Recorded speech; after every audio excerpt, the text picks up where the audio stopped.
안녕하세요. 사연 읽어주는 남녀입니다. 오늘도 와주셔서 감사드리며 그럼 오늘의 사연 바로 소개해드리겠습니다. 안녕하세요. 저는 평범한 40대 중반의 가정주부입니다. 저는 제가 평범하다고 생각하는데 주변에서는 아니라고 하더라고요. 성격도 좀 강하고 인상도 세다고요. 그래서 그런지 제 주변에서는 사건 사고가 끊이질 않는 것 같습니다. 특히 저를 가장 힘들게 했던 건 바로 제 남편이었어요. 남편 하나 잘못 만났다가 최근까지도 인생이 아주 피곤해지는 일을 경험했거든요. 인생이 아주 피곤해지는 일을 경험했는데요. 그 일로 인해 남편과는 두 번 다시 상종하고 싶지 않다고 다짐했답니다. 그럼 제가 겪었던 소름 끼치는 이야기 시작해 볼게요. 여보, 살려줘. 내가 이렇게 빌게, 어? 수화기 너머로 남편의 목소리가 들려왔습니다. 저는 잠시 두 눈을 감고 긴 숨을 들이마시었다 내쉬었어요. 아, 형님, 잘못했어요. 한 번만 봐주세요. 네? 퍽퍽 둔탁한 소리가 수화기를 통해 들려왔고 남편의 비명소리는 계속 이어졌습니다. 저는 나지막하게 한마디 했어요. 오빠, 애들 아빠야. 거기까지만 해. 전화를 끊고 나자 지난날의 일들이 떠올랐습니다. 10년 넘게 살면서 누구보다도 믿었던 남편이었어요. 당연히 내 남편이 그런 일을 저지르리라고는 한 번도 생각해 본 적이 없었죠. 지금에 와서 생각해 보면 제가 이런 일을 당한 것도 남편을 너무 믿어서였던 것 같습니다. 제가 알던 남편은 원래는 순한 양 같은 사람이었어요. 저는 성격이 외향적이고 리더십이 있는 편이라면 남편은 내성적이고 분위기 맞추고 따라가는 성격이었죠. 그래서 제가 남편의 구애에 더 끌렸는지도 모르겠습니다. 늘 제게 맞춰주기만 하니 싸울 일도 없었고 의견 충돌이 난 적도 없었으니까요. 결혼식 날 남편의 친척들 사이에서 이런 말도 나왔었어요. 신부 성격이 보통이 아니겠는데, 운제가 꽉 잡혀 살겠어. 실제로 남편은 저와 친정 식구들 앞에서 자기 의견을 내세우지 않고 맞춰주는 편이었습니다. 자기야, 우리 신혼여행 어디로 갈까? 글쎄, 난 다 좋아.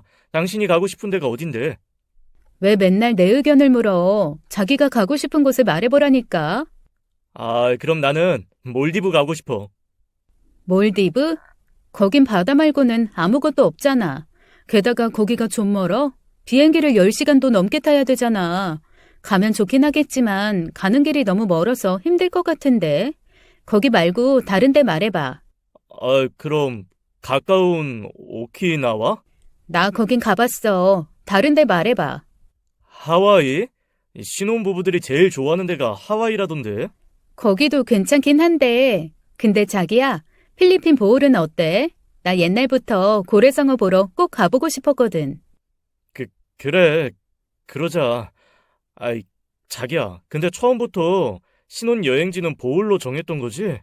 무슨 소리야. 지금 말하다가 생각난 거지. 그럼 자기도 오케이 한 거다. 신혼집을 구할 때도 제 의견대로 따라주었죠. 저희는 서울 외곽지에 있는 20평대 연립주택에서 신혼살림을 시작하게 되었어요. 돈이 좀 모자랐지만 시댁에서 조금 보태주어 간신히 집을 구할 수 있었습니다. 남편이 시부모님께 부탁한 모양이었어요. 시부모님은 은행에서 대출까지 내며 우리 신혼집을 마련해 주셨고요. 심지어 자녀 계획까지 제 의견대로 해주었습니다. 저는 딸 하나 아들 하나 낳고 싶었어요. 만약 딸만 둘이거나 아들만 둘이면 하나 더 낳고 싶다고도 했습니다. 다행히 저는 아들을 하나 낳은 후에 곧이어 딸을 낳게 되었어요. 남편은 제가 가고 싶은 곳, 하고 싶은 것은 다 하게 해주는 착한 사람이었습니다. 그때는 그렇게 생각했어요. 그게 착한 거라고 단단히 착각을 하고 있던 거였죠. 친정 식구들과 다 같이 있는 자리에서도 저희 오빠들에게 늘 깍듯했고 예의 바르게 행동했기 때문에 제가 정말 착하고 좋은 사람과 결혼했다고 생각한 거였어요. 오빠들도 그렇게 믿었고요. 하지만 남편의 본성을 한 것은 아이를 둘이나 낳은 후였습니다. 처음엔 별것 아닌 일이었어요. 남편이 슈퍼마켓에 가서 계산을 할 때의 일이었죠. 저는 아이들 간식을 사려고 슈퍼에 간 거였고 남편은 퇴근길에 슈퍼에 들린 거였습니다. 남편은 계산을 하려고 카운터에 서 있더군요. 그런데 그곳에서 본 남편은 조금 낯선 모습이었죠. 이거 하나 줘. 얼마야? 분명히 카운터를 보고 있는 슈퍼마켓 주인은 남편보다도 20살은 더 많아 보이는 아저씨였습니다. 그런데 너무나 자연스럽게 남편이 반말을 하는 거였어요. 저는 남편에게 다가갔고 남편을 부르자 깜짝 놀라는 눈치더라고요. 그러면서 제게 언제 왔냐고 반색을 했습니다. 저는 남편에게 지금 상황에 대해 이야기를 꺼냈죠. 지금 당신 반말한 거야? 뭐가? 지금 아저씨께 반말한 것 같아서. 아니야, 그런 거. 당신이 잘못 들었겠지. 남편은 제 어깨를 잡고는 서둘러 슈퍼를 나오더군요. 그런데 아저씨가 남편을 바라보는 표정은 탐탁치 않아 하는 눈빛이었어요. 고개를 절레절레 흔들며 혀를 쯧쯧 차기까지 하셨죠. 그때 눈치를 챘어야 했습니다. 내가 아는 남편이라면 절대로 그럴 사람이 아니라고 믿었기에 잘못 들었을 거라는 남편 말에 수긍하고 만 거였죠. 더군다나 그날 이후로 남편을 유심히 보았을 때 그런 모습을 또 보인 적이 없기도 했고요. 그런데 아이들이 학교에 입학할 무렵 남편의 믿을 수 없는 모습을 또다시 보게 되었습니다. 우리는 그쯤에 연립을 팔고 25평짜리 아파트로 이사를 가게 되었어요. 남편도 아파트에 처음 살아보아서인지 그 고급스러움에 무척 좋아하는 눈치였죠. 한동안 좋은 집에 심취해 있던 시기였어요. 그런데 아는 동생네 부부도 아파트로 이사를 한다고 했죠. 양가 도움 없이 아파트를 사서 이사가는 상황이라 축하한다고 말해주었습니다. 그리고 그 동생의 남편이 제 남편에게 집들이를 하겠다고 이야기했죠. 회장님, 저희 집들이 때 꼭 오세요. 집들이식이나 하게? 그 말에 남편을 뺀 나머지 우리 모두는 분위기가 싸늘해졌어요. 깔보는 듯한 뉘앙스로 남편이 말한 걸 저도 느꼈기 때문에 집에 와서 남편에게 물었습니다. 도대체 왜 상대방 기분 나쁘게 그런 식으로 이야기를 했냐고 하니 자신은 아무 의미 없이 이야기한 거라고 요즘 집들이 잘 안 하지 않냐고 하더라고요. 그 당시에 집 사서 이사하면 집들이 하는 분위기였어요. 요즘이야 정말 잘 안 하긴 하지만요. 남편은 제가 어이없어 하자 도대체 왜 그러냐며 별것도 아닌 걸로 꼬투리를 잡는다고 짜증을 내더라고요. 제가 그만 이야기하라고 단호하게 말하니 그제야 투덜거림을 멈추었죠. 아파트에서 산 지도 꽤 시간이 흘렀을 무렵엔 더한 일도 있었습니다. 아파트에 계신 경비 아저씨는 특히 우리 아이들과 인사도 주고받으며 잘 지내고 있었어요. 그런데 어느 날 남편이 쓰레기를 버리고 온다며 나가서는 한참이 지나도 안 오더라고요. 그래서 왜 그러나 싶어서 제가 내려가 보았습니다. 그런데 쓰레기장에서 경비 아저씨를 상대로 언성을 높이고 있었어요. 아이씨, 나무 판때기 하나 버리는데 무슨 돈을 내라고 난리야. 사실 남편이 한 말은 제가 이곳에 적은 것보다 더 심했습니다. 욕이 너무 많이 섞여 들어가서 제가 차마 사실대로 적기도 민망하네요. 아무튼 남편은 경비 아저씨를 완전히 무시하는 태도로 반말은 물론이고 욕도 서슴지 않고 내뱉고 있었죠. 저는 놀란 마음으로 그곳으로 얼른 달려갔어요.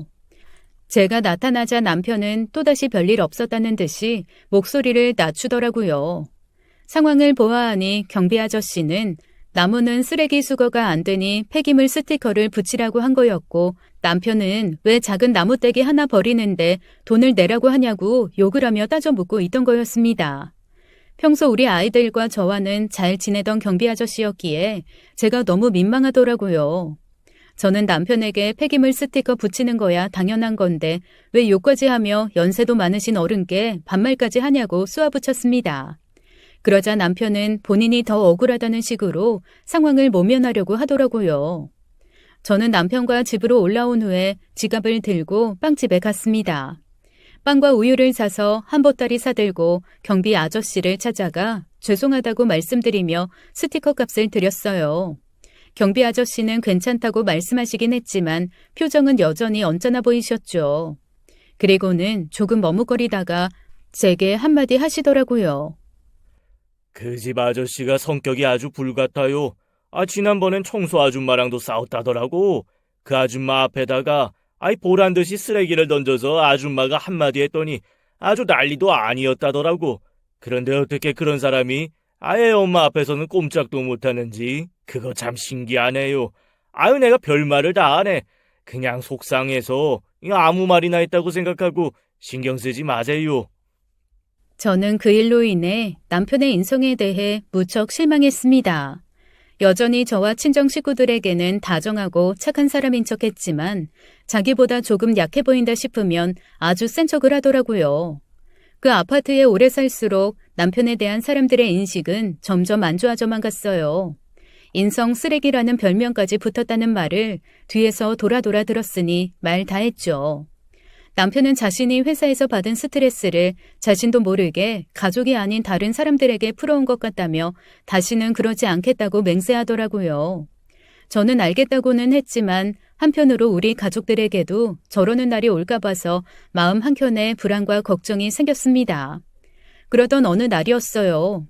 큰아이가 중학교에 들어가면서 한창 교육비가 많이 들어갈 시기가 왔습니다. 그런데 하필 그 시기에 남편은 회사 사정이 안 좋아져서 급여를 받지 못했다며 제게 말했습니다.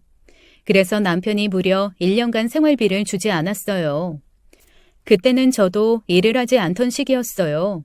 원래 결혼 전에 하던 일이 있었는데 출산 후 모든 일을 오빠들에게 넘긴 후였거든요. 아무튼 그래서 생활비 없이 살려니 정말 돈 한 푼이 아쉬웠습니다. 오빠들에게 연락해서 제게 맡겨줄 일이 있으면 맡겨달라고 할 정도였죠. 오빠들은 제게 사정이 어려우면 돈을 빌려주겠다고 했지만 저는 거절했어요. 돈을 빌려 쓰는 것보다는 벌어서 쓰는 게 낫겠다고 생각했거든요. 간간히 알바식으로 일을 하며 얼마간의 돈을 벌어서 생활비로 썼습니다. 아이들 학원 보내줄 정도는 되지 않아서 학교 끝나면 집으로 와서 숙제하고 예습 복습하게 시켰어요. 다행인 건 아이들이 말을 잘 들어서 학교 성적이 곧잘 나왔다는 거였죠.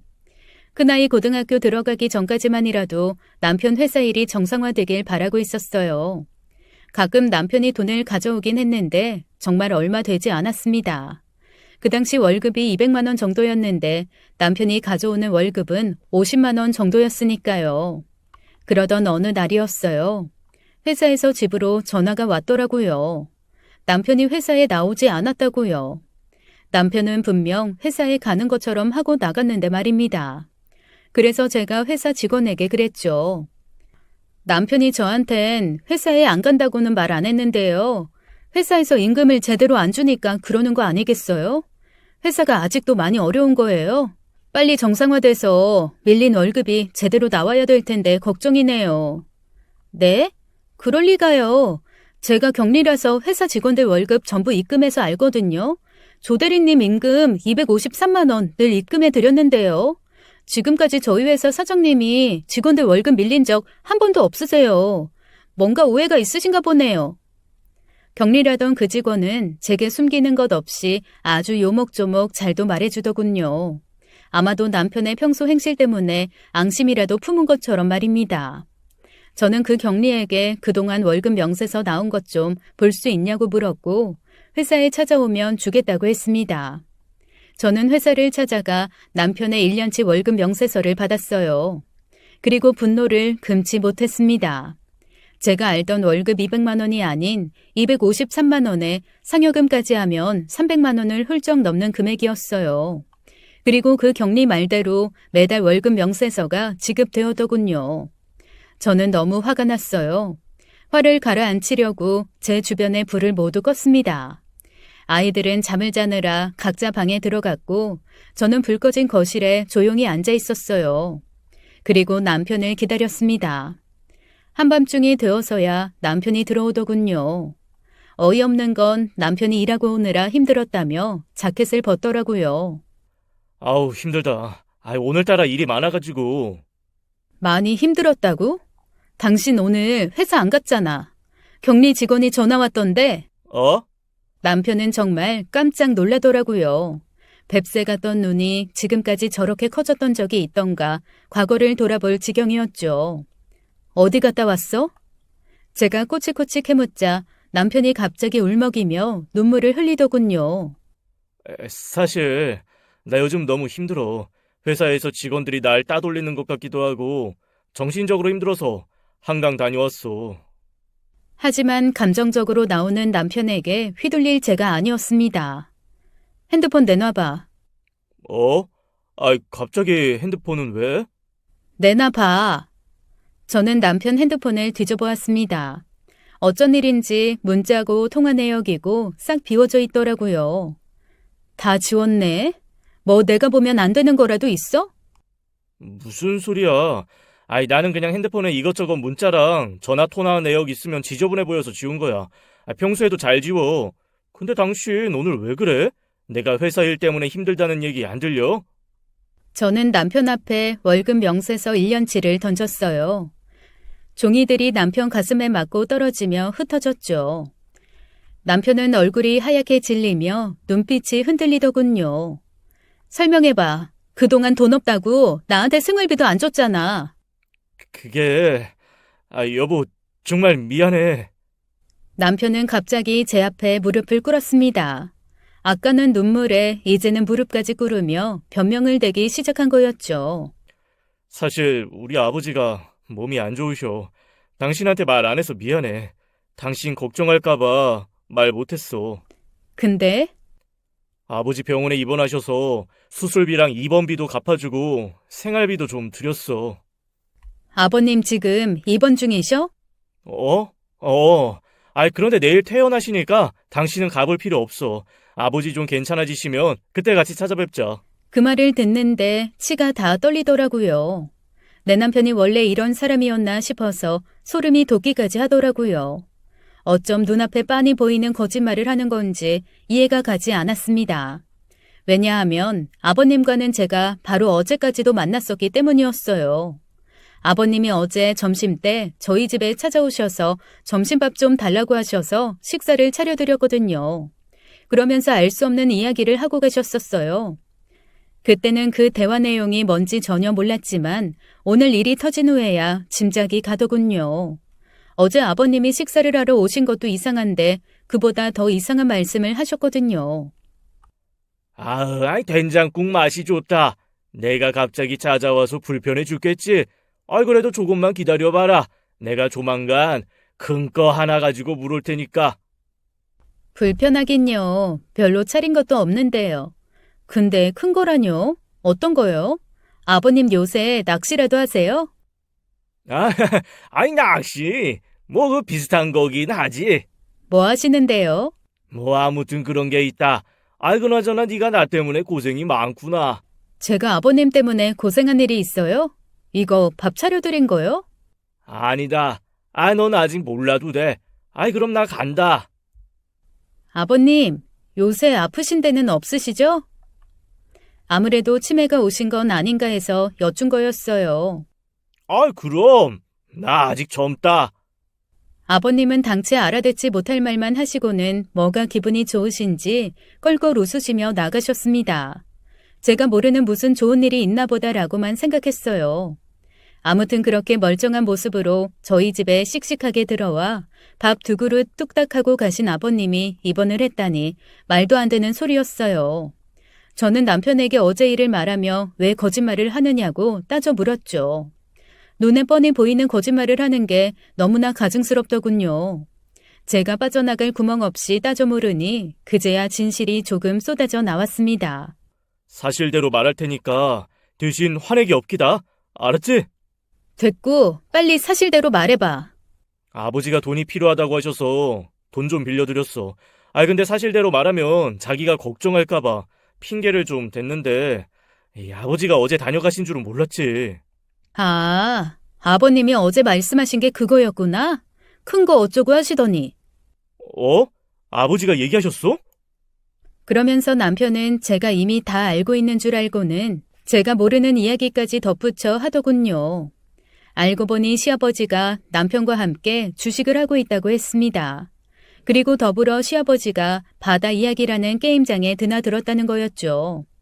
남편도 시아버지와 비슷한 말을 하더군요. 요즘 주식이 좀 올라서 재미를 보고 있는 중이니 조금만 기다리라고요. 1년간 못 준 돈 한 번에 준다며 큰 소리를 뻥뻥 치더니 며칠 못 가 제 발에 뻥 차였습니다. 주식은 모두 휴지 조각이 됐고 아버님은 사행성 게임에 빠져 아들에게 계속 돈을 요구했거든요. 제가 너무 화가 나서 호공에 발차기를 날렸는데 제가 생각보다 다리가 길었던 건지 그게 그만 남편 배에 꽂히고 말았어요. 남편은 어걱거리며 구역질을 해댔고 저는 남편에게 두루마리 휴지를 냅다 던졌습니다. 바닥에 침 흘린 거 다 닦아놔. 제가 그동안 생활비 쪼들려 하며 힘들어하는 거 뻔히 알았으면서 어떻게 저 모르게 저런 짓을 할 수 있는지 모르겠더군요. 과연 내 남편, 내 가족이 맞나 싶더라고요. 마음 같아서는 이혼 서류에 도장 찍어서 끝내고 싶었지만 그러지 않았습니다. 아직 남편에 대해 더 알아봐야겠다고 생각했거든요.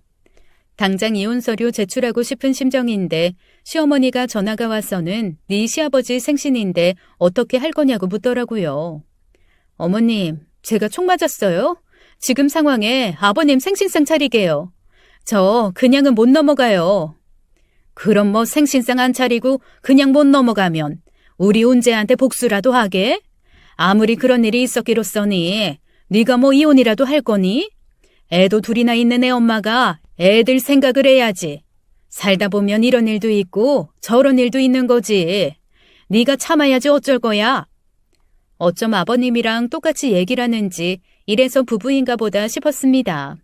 얼마 전 제가 시아버지와 전화로 한바탕 했었거든요. 그런데 아버님 반응이 어머님과 똑같았죠. 살다 보면 그럴 수도 있지. 아이 어디 감히 시아버지 앞에서 불같이 화를 내. 지금 너보다 더 속 타는 거 나다. 넌 꼭 이렇게 불난 집에 부채질을 해야겠냐? 막말로 내가 크게 한 방 터뜨렸으면 아이 너도 좋아했을 거 아니야. 다 너희 부부 잘 되게 하려고 내가 노력했는데 일이 잘 안 풀려서 그런 걸. 어른을, 그것도 시아버지를 이런 식으로 대해? 똥 싼 놈이 성낸다더니 아버님이 지금 그러고 계신 거 아세요? 앞으로 그 게임장에 또 한 번만 더 들락거리시면 저 가만히 안 있습니다. 아셨죠? 너는 애가 왜 말을 그런 식으로 하냐? 그러니 문제가 네 앞에서 그동안 기도 못 펴고 살았지. 시어머니나 시아버지나 이렇게 나오는데 마음 같아서는 당장 도장 찍고 이 집구석이랑 종지부를 찍고 싶었습니다. 하지만 이렇게 쉽게 끝낼 제가 아니었기에 지금 이 순간을 꾹 참고 있었죠.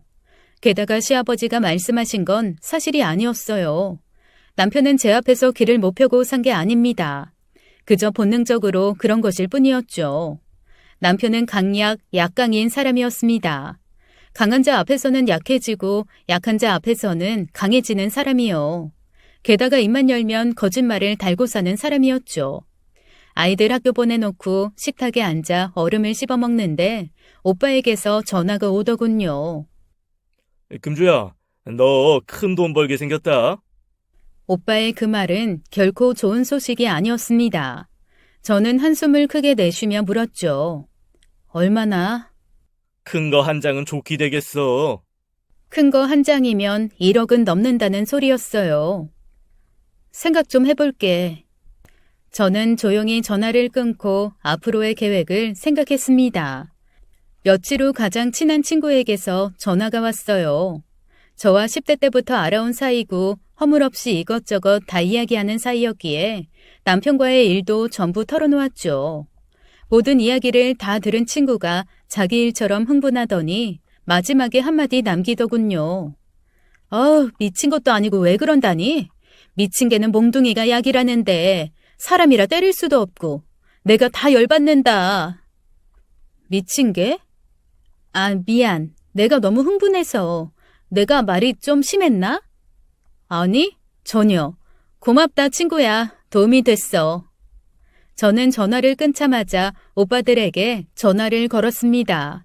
그리고 제 계획을 털어놓았죠. 그리고 나서 얼마 후 그 일이 벌어진 거였어요. 남편에게서 살려달라고 전화가 온 거 말이에요. 저는 진짜로 남편에게 본때를 보여줘야 한다고 생각했고 제 생각을 그대로 실행에 옮겼습니다. 그걸 도와준 게 오빠들이었고요. 사실 저희 오빠들은 남들이 보기에 좀 무서운 사람들입니다.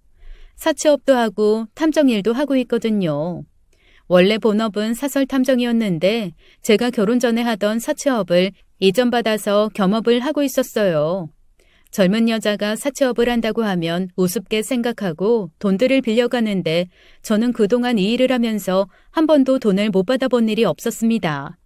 채무자가 사고로 죽어서 못 받은 적 말고는요. 아무튼 남편이 다 죽어가는 목소리로 아주 간절하게 제게 잘못했다고 빌 때 오빠들을 멈추게 했어요. 그리고 오빠들과 남편이 있던 장소로 찾아갔죠. 남편은 이미 여기저기 얻어터져서 멍들고 상했더군요. 예전에 착한 줄 알았던 남편이었다면 울고불며 피를 닦아주었겠지만 이제는 어떠한 정도 남지 않은 남의 편이었습니다. 저는 남편 앞에 사진 5장을 내밀었어요. 남편이 그 사진을 보더니 그제야 상황 파악을 하더군요. 골라. 뭘? 딱 한 명만 살려줄게. 남편의 눈빛이 공포심에 심하게 흔들리더군요. 저는 한숨을 쉬며 다시 말했습니다. 딱 한 명만 상간녀 위자료 소송에서 빼준다고. 왜? 지금 보다시피 당신이 폭행을 당했잖아. 그치? 근데 당신이 이거 가지고 경찰서에 가서 우리 오빠들이랑 나 신고하면 내가 아주 곤란하겠지?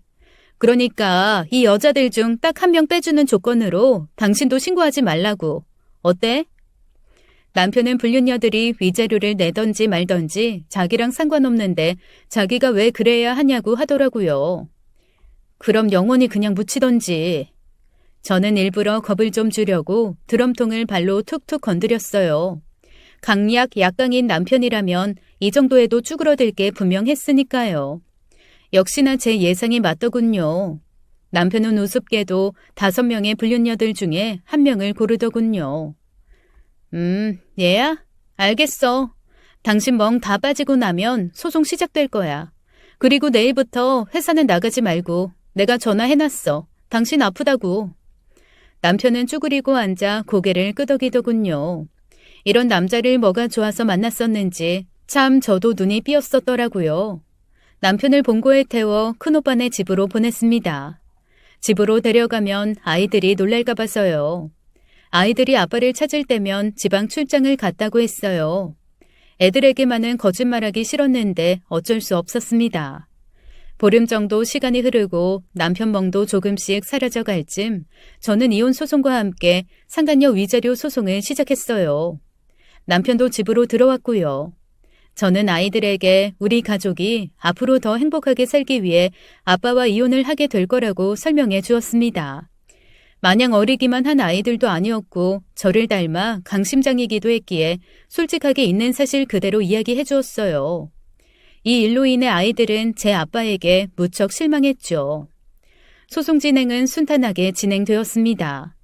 소장이 내연녀들에게 날아갔고 저는 이미 오빠들 덕에 증거가 차고 넘쳤어요. 그러던 어느 날 별거 중인 남편에게서 전화가 오더라고요. 이건 약속이랑 다르잖아. 영채는 빼준다며. 소송 안 걸겠다며. 남편은 고래고래 소리를 지르며 항의를 하더라고요. 약속을 어겼으니 자신도 오빠들을 상대로 고소를 하겠다고요. 저는 그냥 콧방귀만 뀌었습니다. 고소? 증거는 있고? 병원 기록이나 증거 영상이나 사진 찍은 거 있어? 뭐? 아니면 지금 몸에 멍자국 하나라도 남아있나?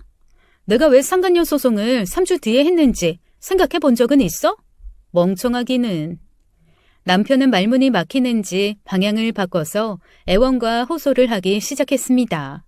영채는 건들지 말라고 발악을 하는데 어이가 없어서 코웃음만 나왔어요. 징징대지 말고 위자료나 준비해놔. 저는 전화를 끊었습니다. 저는 주변에서도 말하지만 내 편이면 따뜻하고 친절한 사람이지만 남의 편이 되는 순간 아주 냉혈한으로 바뀝니다. 이혼을 결심한 순간부터 남편에겐 그 어떠한 미련도 남지 않더라고요. 저는 이혼을 준비하며 다시 원래 하던 사채업을 조금씩 하기 시작했어요. 오빠들이 제가 다시 일어설 수 있도록 옆에서 많이 도와주었죠. 이혼 이야기가 오갈 때만 해도 어떻게든 제 마음을 돌려보려던 시댁에서도 이혼이 기정사실화되자 태도가 돌변하더군요. 제게 만나서 얘기 좀 하자고 해서 거절했더니 어느 날 저희 집으로 찾아왔더라고요. 남자가 그럴수록 여자가 내조를 더 잘했어야지. 뭐 잘났다고 이혼을 해? 너네들 생각은 눈꽃만큼도 안 하니? 애들 생각해서 이혼하는 거예요. 불행한 모습 보여주느니 행복하게 사는 모습 보여주려고요. 아이고 또 따박따박 말대답. 네가 그러니까 운재가 그렇게 밖으로 놔둔 걸 거다. 내 아들이 얼마나 착한 앤데 집에 마음 못 붙이고 딴 여자들을 만나겠어? 걔가 좀 욱하는 성질 때문에 홧김에 만난 거지. 아마 진심으로 누굴 좋아하고 그래서 살림 차릴 생각으로 그런 건 아닐 거다. 그럴수록 네가 더 얘기도 좀 잘 들어주고 이해를 해줬어야지. 안 그러니? 어머님은 이해심이 많으셔서 그렇게 사셨어요? 이제 남남들 사이인데 저한테 오셔서 이런 얘기 하지 마시고요. 가서 아버님이나 잘 간수하세요. 아버님 땡땡식당 김씨 아줌마랑 노래방도 가고 모텔도 가던데요? 뭐야? 네가 그걸 어떻게 알아? 아시잖아요. 저 마음만 먹으면 다 알아내는 거. 시어머니는 얼굴이 시뻘개져서는 가방을 챙겨 후다닥 나가시더라고요. 사실 시아버지 이야기는 남편 뒤를 캐다가 우연히 알게 된 사실이었어요. 시어머니가 찾아와 제 속을 뒤집어 놓지만 않았어도 굳이 말하지 않았을 겁니다. 그런데 제 속을 살살 긁으시니 저도 시어머니 속을 뒤집어 준 거였죠. 아마 시어머니 성격에 바가지를 겁나 긁을 게 뻔했고 시아버지는 더 욱해서 더 밖으로 돌 게 뻔해 보였어요. 하지만 이제 저랑은 상관없는 집안 이야기였죠.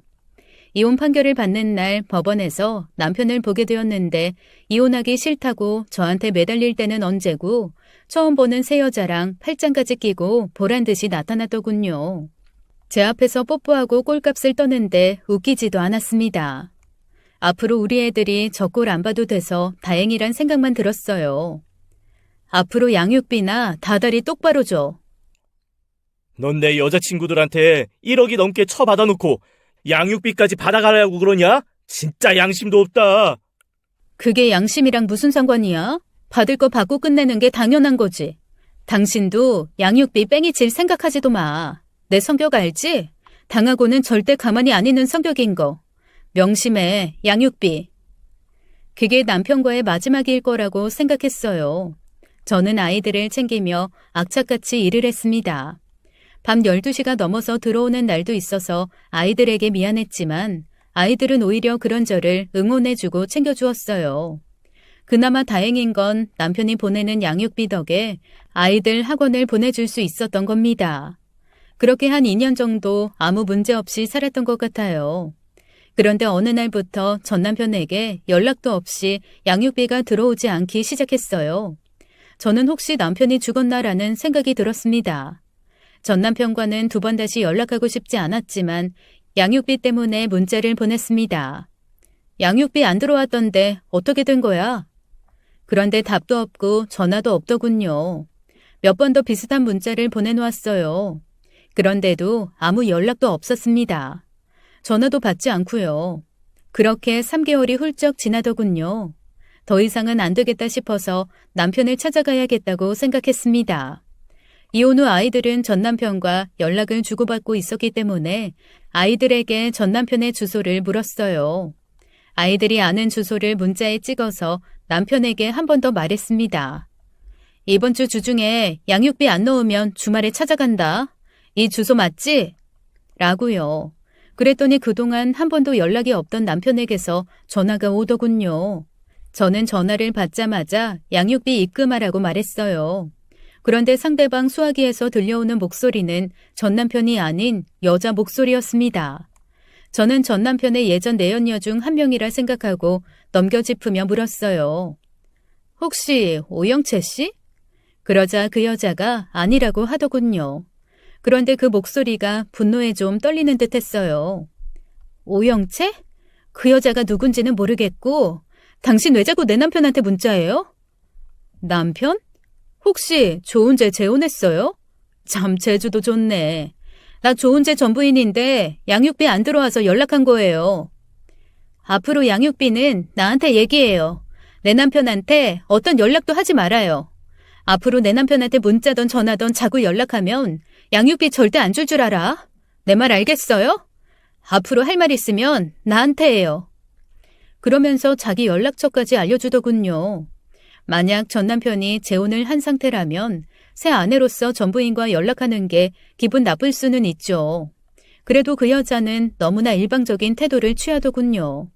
언제 봤다고 반말까지 섞어서 얘기하는지 저도 기분 좋게 말이 나가진 않았어요. 좋은제 바꿔봐요. 직접 얘기하게. 내 말 못 알아들었어요? 내 남편이랑 연락하지 말라고. 내 남편한테서 떨어지라고. 뭐라고요? 진짜 말 안 통하네. 똑바로 들어. 내가 연락하는 거 싫으면 당장 양육비부터 넣어. 알았어? 그 여자가 먼저 예의 없이 나오기에 저도 더 이상 고분고분 답해줄 이유가 없더라고요. 양육비나 넣으라고 하고는 전화를 끊어버렸습니다. 그런데 시간이 지나도 양육비는 들어오지 않더라고요. 당장 아이들 학원비 입금 날짜가 돌아올 텐데 조금 짜증이 나기 시작했어요. 제가 돈이 없어서 걱정하는 게 아니라 전 남편이 그나마 애들한테 해주는 게 이것뿐인데 이것조차 안 하고 있으니 열이 받더라고요. 결국 또다시 연락을 취했어요. 남편에게 전화했더니 받질 않길래 그 여자에게 연락을 했습니다. 그런데 이번엔 더 황당한 요구를 하더라고요. 당신 애들이 남편한테 카톡으로 사진 보내고 문자 톡 주고 받던데 앞으로는 하지 말라고 해요. 만약 사진이나 문자 보낼 일이 있으면 내 전화로 하라고 하고요. 아이들이 아빠한테 일상 사진과 문자야 주고받을 수 있는 일이었어요. 이혼 후에도 아빠는 아빠니까요. 그런데 그 여자의 요구를 듣자 이게 뭔 개벽다귀 같은 소리인지 모르겠더군요. 이건 뭔 개소리래? 선 넘는 소리 그만하고 옆에 좋은 제 있으면 바꿔. 그런데 그 여자 조금 이상하더라고요. 횡설수설하면서 이상한 소리를 하는데 정말 전 남편의 새 부인이 맞는 건지 의심이 들 지경이었어요. 도대체 저런 미친 여자는 어디서 만나는 건지 의아할 지경이었죠. 도저히 말이 통하지 않는 여자였어요. 말을 들어보면 전 남편에게 대단히 집착하면서 자기 말만 하는 고집스러운 부분이 있었죠. 계속 엮이면 골치 아프겠다라는 생각이 절로 스쳐 지나가더군요. 실제로 그 사람은 그 후로 제게 계속 연락을 해왔습니다. 어제도 자기 남편한테 연락했냐, 오늘도 연락할 거냐, 자기 남편 어디가 좋아서 결혼했었냐 등등 대꾸할 가치도 없는 것들로 저를 아주 들들 볶더라고요. 자꾸 귀찮게 굴면 스토킹으로 신고하겠다고 했죠. 그런데 그 여자의 말 중 제 귀를 거슬리는 말이 하나 있었어요. 아이 키우기 힘들지 않냐, 자기가 대신 키워주냐, 그럼 애들이 아빠랑도 같이 살 수 있고 새엄마도 생기니 좋지 않냐라고요. 그 전에 온 문자 내용들이야 그냥 씹고 넘어가면 그만이었어요. 하지만 애들 이야기를 들먹이는 순간 이건 그냥 놔두면 안 되겠다 싶더라고요. 이봐요 재훈여 씨. 조은재가 당신한테 무슨 짓을 해서 머리가 이상해진 건지 모르겠는데 앞으로 한 번만 더 나한테 연락하거나 헛소리하면 신고할 줄 알아. 알았어? 젊어서부터 여러 사람 상대해본 저였지만 이 여자는 좀 느낌이 쎄했어요. 그런데 정말 며칠 후에 엄청나게 황당하고 소름 끼치는 일이 벌어졌습니다. 딸아이가 학교에 다녀와서는 밖에서 무슨 일이 있었다며 저에게 두서없이 말하더라고요. 딸아이는 그 일로 좀 놀란 눈치였어요.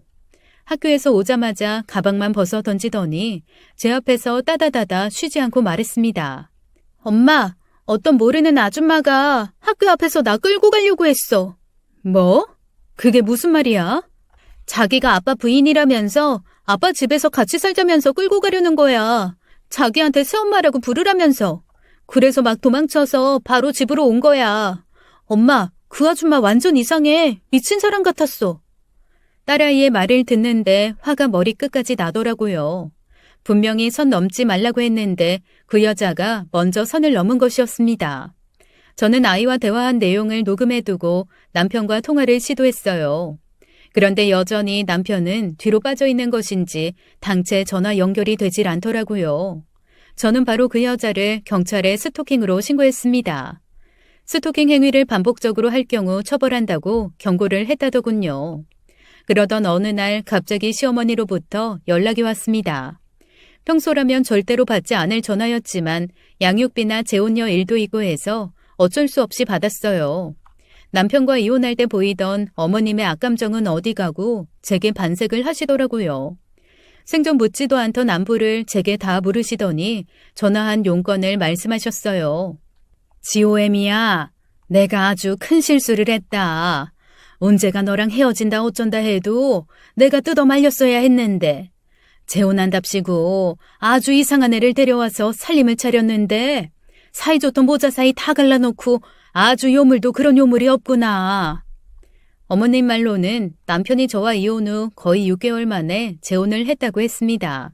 한마디로 지금 결혼 생활한 지 1년 반은 되었다는 얘기였어요. 시어머니는 그동안 얼마나 말이 하고 싶으셨는지 제가 아무 대꾸도 안 하는데 끊임없이 이야기하시더군요. 그런데 시어머니는 그 여자가 뭐가 그렇게 마음에 안 드시는지 있는 욕 없는 욕 다 끌어모아 하시더군요. 갑자기 제가 남편과 결혼한 무렵에 시어머니가 떠올랐습니다. 저한테 은근슬쩍 남편의 전 여자친구와 비교하며 저를 깔아뭉개고는 했거든요. 아무튼 그 일이 떠오르며 몸서리가 쳐지더군요. 은재가 결혼하고 나더니 이제 치엄마는 죽었다고 생각하는지 연락 한 통이 없어. 전화도 뜸하더니 이제는 아예 내 전화도 받질 않는구나. 이게 다 그 요물스런 년 때문이야. 네가 한 번만 꾹 참고 은재랑 계속 살았으면 이런 일도 없었을 텐데 안 그러니? 저는 대꾸할 가치도 없어서 전화를 끊어버렸습니다. 그러자 시어머니가 다시 전화 오셔서는 묻더라고요. 전화가 이상하다. 갑자기 끊기네. 너 배터리 나갔니? 아니요, 그냥 듣기 싫어서 끊었는데요. 시어머니는 제 반응에 조금 당황스러워 하더니 한번 숙이며 들어오더라고요. 그래도 누가 뭐래도 지금 걔보다는 네가 100번 낫다. 너랑 결혼했을 때 은재가 어쩌고 저쩌고 하시는데 또다시 전화를 끊었습니다. 시어머니는 또다시 전화를 걸어오셨는데 저는 안 받아버렸어요. 제가 지금 시어머니의 하소연을 들어줄 만큼 시어머니한테 애정이 있는 것도 아니고 남은 거라고는 악감정뿐인 상태였으니까요. 그런데 제가 전화를 받지 않자 시어머니께서 문자를 보냈더군요. 은재가 연락이 안 된 지 2주가 넘었다. 아무래도 무슨 일이 생겨도 생긴 것 같구나. 그러면서 문자의 끝에는 제게 악담을 쏟아붓던 일에 대해 사과의 말이 덧붙여져 있었습니다. 남편과 헤어지던 날 시어머니께서 제게 그랬거든요. 너는 누구랑 결혼해도 이혼할 애라고요. 얼마나 잘 먹고 잘 사는지 두고 보겠다는 말을 끝으로 헤어졌었습니다. 그랬던 시어머니였으니 제가 달가워하지 않는 건 당연한 거였죠. 하지만 시어머니의 문자 내용은 제가 봐도 뭔가 이상하다고 느꼈어요. 그럼에도 불구하고 남편 집안일에 관여하기 싫어서 모른 척 했습니다. 시어머니는 제가 별다른 반응이 없자 결국엔 저를 찾아와 도와달라고 하더라고요. 저는 이렇게 함부로 집에 찾아오지 말라고 경고를 하고는 돌려보냈어요. 전 걱정되시면 경찰서에 가보시라고요. 그렇게 신경이 쓰이는 채로 며칠을 보냈습니다. 그 사이에도 돈은 벌어야 했으니 사무실에 다녀왔죠.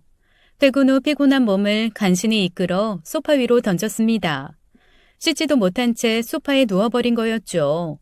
몸에 비릿한 먼지 냄새가 나는 게 신경이 쓰였어요. 씻고 자야 하는데 라는 생각을 하던 중 뜬금없이 집 초인종 소리가 울렸습니다. 그 시간은 아이들이 모두 학원에 가 있을 시간이었어요. 밤 10시까지는 학원에 있다가 돌아오는 아이들이었습니다. 그런데 갑자기 초인종 소리라니 택배 올 것도 없는데 말이에요. 저는 지친 몸을 간신히 일으켜 인터폰을 확인해 보았어요. 그런데 고개를 푹 숙인 채 누군가 서 있더라고요. 자세히 보려고 해도 고개를 푹 숙이고 있어서 누군지 보이질 않더군요. 누구세요? 누구냐고 물어도 대답은 안 하고 문을 두드려대더라고요. 누구시냐고요? 저는 조심스레 걸쇠를 걸고 문을 열었습니다. 그런데 그 순간 걸쇠가 풀리면서 문이 활짝 열렸어요. 그리고 그 앞에 서 있는 전 남편을 보게 되었죠. 전 남편의 모습은 아주 기괴했습니다. 온몸이 물에 젖은 채 팔과 머리를 축 늘어뜨리고 서 있는데 남편 발 아래로 물이 잔뜩 고여 있었어요. 게다가 남편은 신발도 신지 않은 맨발 상태였습니다. 뭐야? 이 시간에 갑자기 여긴 왜 왔어? 꼴은 또 그게 뭐고? 남편은 제 물음에 아무 말도 하지 않았어요. 저는 다시 한번 신경질적으로 남편에게 물었어요. 여기 왜 왔냐고? 그러자 남편이 제게 달려들어 팔을 꽉 잡고는 기겁한 표정으로 제게 말하더군요. 여보, 내 안사람이 찾아와도 절대로 문 열어주지 마. 그러고는 제게 쪽지 한 장을 손에 쥐어주고는 사라졌습니다. 그 쪽지를 펼쳐보자 우리가 결혼한 날짜가 쓰여 있었어요. 저는 남편에게 이게 뭐냐고 묻는데 남편은 갑자기 눈앞에서 사라져버렸고 남편이 사라진 자리엔 흥건한 피가 고여 있었습니다. 피를 본 순간 저는 너무 놀라 심장이 빠르게 쿵쾅거렸고 그 바람에 잠에서 깨어났어요. 소파에 잠시 눕는다는 게 그만 잠이 든 거였어요. 잠에서 깬 후에도 놀란 가슴은 진정이 되질 않고 심장이 쿵쾅거렸어요. 꿈자리가 너무나 뒤숭숭해서 저는 남편에게 전화를 걸었습니다. 하지만 여전히 전화 통화가 되질 않았어요. 저는 결국 시어머니에게 전 남편의 집 주소를 확인차 물어 직접 찾아가 보기로 했습니다. 시어머니도 함께 가겠다고 해서 집 앞에서 만났어요. 아파트로 올라가 초인종을 누르자 아무 대구도 없었습니다. 그냥 갈까 하다가 갑자기 그 꿈이 떠올랐어요. 시어머니는 비밀번호를 모른다기에 저는 혹시 아니겠지 하며 결혼기념일 날짜를 번호로 찍어보았어요. 그러자 거짓말같이 문이 열리는 줄 알았지만 열리지 않았습니다. 결국 작은 오빠에게 전화를 걸었죠. 문 좀 따달라고요. 시어머니와 함께 전 남편의 집 안으로 들어가 보았어요. 현관에 들어서자마자 아주 나쁜 냄새가 코를 찔러왔습니다. 냄새. 시어머니는 미친 듯이 이방 저방을 뒤지며 전 남편을 찾기 시작했고 곧이어 시어머니의 괴성을 들을 수 있었습니다. 으악 하는 소리와 함께 시어머니가 바닥에 철푸덕 넘어지는 소리가 들려왔죠. 저는 얼른 그 방으로 달려갔습니다. 그런데 정말 상상도 못할 장면이 눈앞에 펼쳐져 있었어요. 방 한가운데는 식탁 의자가 놓여 있었고 그 의자 위에 남편이 강제로 앉혀져 있었어요. 전깃줄로 온몸을 칭칭 감아놓았는데 남편의 주위로 오물이 가득 차 있었습니다. 그리고 온갖 벌레와 구더기까지 들끓고 있었죠. 며칠이나 묶여있던 건지 바지에 그대로 대소변을 둔 것 같았어요. 어머님은 그 장면을 보고 숨 넘어갈 듯 울기 시작하셨어요. 아들이 처참하게 죽은 모습을 본 어머니의 모습이었습니다. 저는 최대한 침착하며 남편의 맥을 짚어보았어요. 다행히 약하게나마 맥박이 뛰고 있었습니다. 이 사람 살아있어요. 얼른 119에 전화하세요. 작은 오빠는 남편 몸에 감긴 전깃줄을 끊어내고 몸을 주무르기 시작했어요. 냄새가 역한지 오빠가 오만상을 찌푸렸죠. 아유, 냄새. 아이, 진상의 화상, 으이그. 그러자 남편이 실눈을 뜨며 간신히 새어나오는 목소리로 말했습니다. 살려주세요. 곧이어 기진맥진해진 남편을 구조대가 데려갔고 시어머니는 남편의 뒤를 따라갔습니다. 저는 경찰에 신고를 했어요. 안 봐도 누가 그랬는지는 너무나 뻔한 거였죠. 전 남편이 안정을 찾아가고 있다고 시어머니로부터 이야기를 전해 들었습니다. 그리고 경찰서에서도 연락이 왔는데 지방의 한 바닷가 모텔에서 재혼녀를 발견했다고 하더군요. 재혼녀가 붙잡혔다는 이야기에 한시름 놓았습니다. 그제야 남편을 찾아가 보았어요. 야, 조은재, 네가 처신을 어떻게 하고 다니길래 저 여자가 널 죽이려고 감금을 다 하냐? 말 좀 해봐. 도대체 뭔 짓을 한 거야? 금주야, 네가 나 좀 보호해주면 안 돼? 나 너무 무서워. 헛소리 그만하고 왜 이런 일이 벌어졌는지만 말해. 전 남편이 말하길 그 여자가 조현 망상 장애가 있다고 하더라고요. 그래서 남편이 바람을 피운다고 의심을 하고 끊임없이 감시했다고 하더군요. 그런데 더 자세히 들어보니 그 여자의 망상 장애를 유발한 건 남편이 아닌가 하는 생각이 들었어요. 결국엔 재혼 후에도 이 여자 저 여자를 만난 게 사실이었고 재혼녀가 임신했을 때 남편이 재버릇 개 못 주고 바람을 피우고 다녔던 거였습니다. 재혼녀가 저에게 집착하며 연락하지 말라고 하고 아이들 카톡으로 네 아빠랑 연락하지 말라고 했던 것들이 저와 전 남편이 다시 재결합하려고 한다고 상상해서 그런 거였어요. 남편이 그따위로 사니까 벌받은 거라며 한마디 해주었습니다. 그리고 도대체 그 여자는 어떻게 생겨먹은 여자인지 궁금해서 남편이 피해자 조서 쓰러 갈 때 저도 함께 가게 되었어요. 그리고 그곳에서 또 다른 뜻밖의 이야기를 듣게 되었어요. 여보, 왔어요? 우리 아기 너무 예쁘죠? 담요를 말아서 끌어안고 있던 그 여자는 확실히 정상은 아니었어요. 그 아기 소리 좀 그만해. 도대체 언제까지 그렇게 미쳐 있을 거야? 막말로 태어난 애가 죽은 것도 아니잖아. 당신이 바람만 안 피웠어도 우리 애가 그렇게 될 리 없었어. 남편의 재혼녀는 갑자기 책상 위에 볼펜을 집어들더니 남편에게 달려들었고 현장에 있던 경찰들이 막아선 덕분에 큰 사고로 이어지지 않았습니다. 저는 재혼녀가 진정하길 기다리고 그녀 앞에 앉아서 조곤조곤 제 이야기를 했어요. 남편이 얼마나 쓰레기였는지 그리고 내가 그 쓰레기와 헤어진 이유까지 요목조목 이야기해 주었습니다. 그리고 헤어진 지금 얼마나 속 편하게 잘 사는지까지요. 그리고 절대로 전 남편과 어떤 이유로도 만나고 싶지 않다고요. 그러자 그 여자가 자기 속마음을 이야기해 주더군요. 임신 6개월이었을 무렵 바람 피우는 남편을 말리러 쫓아가다가 빙판에 미끄러져 넘어졌고 꼬리뼈가 부러지면서 유산을 하게 되었다고요. 그 후 6개월간 꼼짝없이 침대에 누워서 생활해야 했는데 그 사이 남편의 태도가 차가워지고 집에 잘 들어오지 않았다고 했어요. 그 이유는 말하지 않아도 알겠더군요. 아마 여자는 망상이던 사실이던 남편을 계속 의심했을 것이고 아이를 잃은 충격으로 아이를 낳았다고 착각을 한 거였어요. 저와 이야기를 하면서도 여전히 현실과 망상을 구분하지 못하는 재혼녀였습니다. 남편 새끼 진짜 나쁜 놈이에요.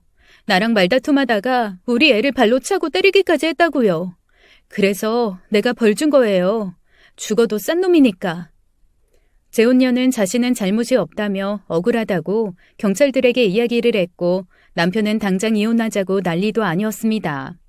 시어머니도 경찰서에 함께 갔었는데 집에 오는 길에 저한테 그러더라고요. 금주야, 우리 운재랑 다시 합쳐서 살면 어떠니? 내가 이렇게 비마. 어머님, 조은재만 문제가 아니에요. 어머님도 이제 그만 정신 차리세요. 엄한 여자들 전 남편 옆자리에 붙여놓고 괴롭히지 마시고요. 그렇게 꿈 같은 일들이 지나가고 어느 날 남편에게 연락이 왔습니다. 저기 지호 엄마, 혹시 내 증인으로 나서줄 수 있어? 알고 보니 재혼녀를 상대로 소송을 진행 중인데 증인석에 서달라는 것이었죠. 그래야 자신이 조금이라도 더 유리하다면서요. 솔직히 제가 그래줄 이유는 없었어요. 제가 별 대답을 하지 않자 남편이 다급하게 그러더군요. 내가 돈 줄게. 얼마면 돼? 참 끝까지 저런 식으로 구는 게 참 조은재스럽다 싶었습니다. 증인을 돈으로 사면 그게 얼마나 큰 죄인 줄 몰라? 내가 미쳤어? 제발로 범죄자 되게. 대신 밀린 양육비나 일시불로 입금하라고 말했습니다. 그럼 생각해본다고요. 그러자 밀려있던 양육비 6개월치가 한 번에 들어왔어요. 남편 말로는 자기가 안 주고 싶어서 안 준 게 아니라 재혼녀가 못 주게 막아서 못 줬다고 하더라고요. 그런데 저는 남편 말을 다 믿지는 않았어요. 아마 재혼녀가 그랬을 것도 맞겠지만 남편도 좋다고 양육비 끊었을 게 뻔해 보였죠. 그리고 저는 얼마 후 오빠들을 통해서 남편에게 계산서 하나를 보냈습니다. 남편이 그걸 보았는지 전화가 왔더라고요. 여보, 지금 집에 이상한 계산서가 하나 도착했는데 이게 뭐야? 그거? 당신 구해준 목숨값. 오빠가 문 열고 들어간 값에 전깃줄 풀어준 값에 전신 마사지 해준 값까지 해서 금액 다 청구했어. 오빠가 특별히 아는 사람이라고 더 비싸게 받겠대. 그 정도는 당신이 이해할 수 있지? 남편은 100만 원도 아니고 1000만 원은 너무한 거 아니냐고 자기 돈 없다고 징징대더라고요. 그래서 한마디 했습니다. 돈 없어? 금주일수라고 있는데 소개시켜줘? 그러자 남편이 아니라고 괜찮다며 곧 입금해주겠다고 하더군요. 그리고 한 달 후에 입금 받았습니다. 저는 그 돈으로 아이들과 여행을 떠났어요. 간만에 쉬어보며 꿈같은 일주일을 보냈죠. 재혼녀는 강금 및 살인미수죄로 재판을 받고 있습니다. 조사 과정에서 나온 진술인데 그 여자가 그랬다더군요. 자기는 이제 아기를 가질 수 없다고요. 그래서 남편의 친자식들을 데려와서 키워야 한다고 했다네요. 그 말을 시어머니로부터 전해 들었는데 소름이 끼쳐 죽는 줄 알았어요. 저는 남편을 위해서가 아니라 제 아이들을 위해서 증인석에 나갈 생각입니다. 그럼 아마 그 여자도 처벌을 면치 못할 것 같아요. 얼마 전 우연히 시어머니를 마주쳤는데 몇 달 사이에 얼굴이 많이 상하셨더라고요. 아들놈이라고 하나 있는 게 부모 속을 왜 그리 썩이는지 모르겠습니다. 아참, 남편이 입만 열면 거짓말을 하는데 그게 다 이유가 있었더라고요. 시어머니가 말씀하시길 어렸을 때 너무 거짓말을 못해서 거짓말할 때마다 칭찬해줬더니 그게 그렇게 되었다고 하더군요. 참, 자식이 저러는 데에는 부모도 한몫하는 거구나 싶었습니다. 앞으로 남편은 연애 그만하고 양육비 노예로 열심히 살아갔으면 좋겠네요. 여러분의 가정은 평안하시길 바라며 이만 사연을 마치겠습니다. 지금까지 사연 읽어주는 남녀였습니다. 끝까지 시청해주신 여러분 감사드리며 저희는 다음 사연으로 돌아올게요. 감사합니다.